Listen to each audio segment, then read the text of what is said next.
আসসালামু আলাইকুম দর্শক, এই মুহূর্তে বাংলাদেশ একটি টান টান উত্তেজনা, একটি অস্থিরতা, একটি আতঙ্কে ভুগতেছে। আপনারা জানেন যে হাদি ভাইকে গুলি করা হয়েছে, ইনকিলাব মঞ্চের প্রধান, তাকে গুলি করা হয়েছে এবং অনেকেই বলতেছে তিনি আর বেঁচে নেই, তিনি এই দুনিয়া ছেড়ে চলে গেছে। তাকে এই গুলি করার পিছনে কার হাত আছে? আজকে আপনাদেরকে এই ভিডিওর মাধ্যমে এমন কিছু তথ্য প্রমাণ দিব, যে তথ্য প্রমাণ দেখে আপনি নিশ্চিত হয়ে যাবেন যে হাদি ভাইকে গুলি করার পিছনে সম্পূর্ণ সম্পূর্ণ দায় হচ্ছে বাংলাদেশের অন্যতম একটি চাঁদাবাজ দল বিএনপির। আজকে আপনাদেরকে এই ভিডিওতে প্রমাণ করে দেখিয়ে দিব। তাই সম্পূর্ণ ভিডিওটা একটু মনোযোগ দিয়ে দেখার চেষ্টা করুন। আর হ্যাঁ, ভিডিওটা দেখার আগে আপনাদের কাছে ছোট্ট একটি রিকোয়েস্ট, যারা এখন পর্যন্ত আমার এই চ্যানেলটি সাবস্ক্রাইব করে নাই, অবশ্যই চ্যানেলটি সাবস্ক্রাইব করে পাশে থাকা বেল আইকনটি বাজিয়ে দিন। দর্শক, আপনাদেরকে যে তথ্যটা দিব সেই তথ্যটা দেওয়ার আগে আমরা হাদিবের মুখ থেকে এমন কিছু মর্মান্তিক কথা শুনবো, যে কথাটা শুনলে আপনি যদি মনোযোগ দিয়ে তার কথাগুলো শুনেন, আমি নিশ্চিত আপনার চোখে পানি চলে আসবে আপনারাও জানতে। তো চলুন, বেশি কথা বাড়াবো না। কথা বাড়ানোর আগে আমরা হাদিবের মুখ থেকে তার সেই হৃদয় বিদারক সেই কথাগুলো একটু শুনে আসি। দেখেন, হায়াত মৌতের মালিক আল্লাহ, ন্যূনতম সিকিউরিটি নিয়ে চলাও হলো সুন্নাহ।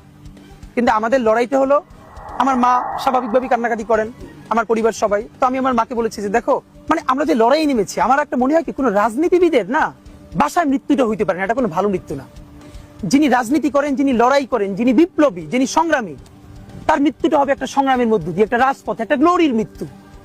আমি তো ভীষণ ভাবে প্রত্যাশা করি, আমি ছোটবেলা থেকে এই স্বপ্নটা দেখি, অনেক জায়গায় বলেছি, একটা তুমুল মিছিল হচ্ছে অন্যায়ের বিরুদ্ধে।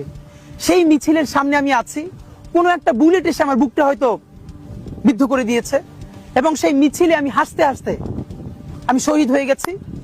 এবং সবাই যখন মৃত্যুটাকে ভীষণ ভয় পায়, আমি তখন হাসতে হাসতে আল্লাহর কাছে ভীষণ সন্তুষ্টি নিয়ে পৌঁছতে চাই যে আমি একটা ন্যূনতম ওই জীবনটা লিড করতে পারলাম, যে আমি একটা ইনসাফের হাসি নিয়ে আমি আমার আল্লাহর কাছে পৌঁছতে চাই।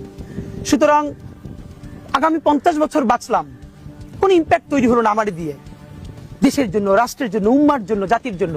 কিন্তু আমি ধরেন 5 বছর বাঁচলাম, সেটার মধ্য দিয়ে যদি আগামী 50 বছরের ইম্প্যাক্ট তৈরি হয়, তাহলে অনেকদিন বেঁচে থাকায় কি সাফল্য?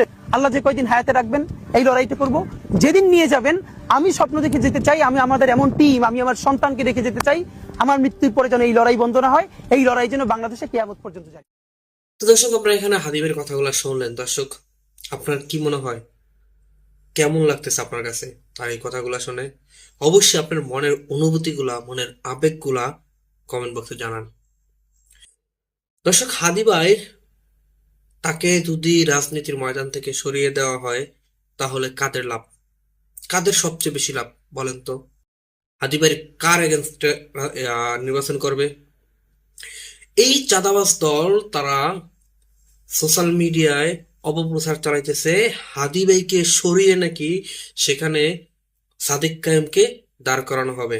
সাদিক হাদি ভাইয়ের হাদি ভাই নাকি সবচেয়ে বড় বাধা ছিল সাদিক কায়েমের। জামাত শিবিরের কি এতটাই আকাল পড়ে গেছে যে একজন হাদির মতো ব্যক্তিকে সরিয়ে সাদিক কায়েমকে নির্বাচন করাবে? আরে হাদি ভাই তো আমাদের, হাদি ভাই তো জামাত শিবিরের, হাদি ভাই তো চাঁদাবাজদের না। সেই জায়গায় হাদি ভাইকে সরালে কার সবচেয়ে বেশি উপকার হবে? মির্জা আব্বাস তিনি একটি বক্তব্যতে সরাসরি বলছে হাদি ভাইকে নাকি গুলি করছে শিবির। যখন শিবিরের সভাপতি শিবিরের ঢাকা বিশ্ববিদ্যালয়ের সভাপতি, ঢাকা বিশ্ববিদ্যালয়ের বিপি সাদিক কায়ুম সেটাকে নিয়ে প্রতিবাদ জানিয়েছে এবং তাকে ক্ষমা চাইতে বলছে, তাৎক্ষণিক সে অস্বীকার করে ফেলছে।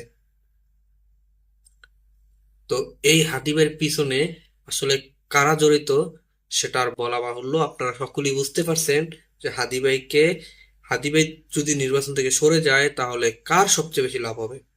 তো দর্শক, আজকের মতো ভিডিওটা এখানে শেষ করছি। দেখা হবে পরবর্তী অন্য কোনো ভিডিওতে। সে মতো ভালো থাকবেন, সুস্থ থাকবেন। আল্লাহ হাফেজ।